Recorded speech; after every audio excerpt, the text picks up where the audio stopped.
How to change region in Play Store iPhone. Hello everyone. In this video, I will show you how to change the region in Play Store iPhone. Open the Play Store app on your mobile device. Tap on your profile icon located at the top right corner of the screen. Select Payments and Subscriptions. Tap on Payment Methods. Choose More Payment Settings.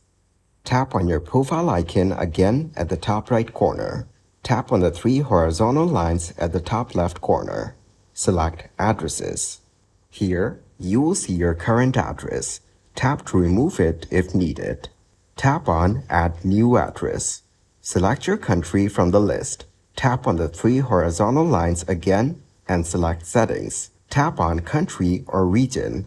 Choose the new region or country you want to switch to. This will change the region in the Play Store iPhone. Thank you guys for watching this video. Hope you got some value. Make sure to like the video and subscribe to the channel to get notified of new videos. See you in the next one.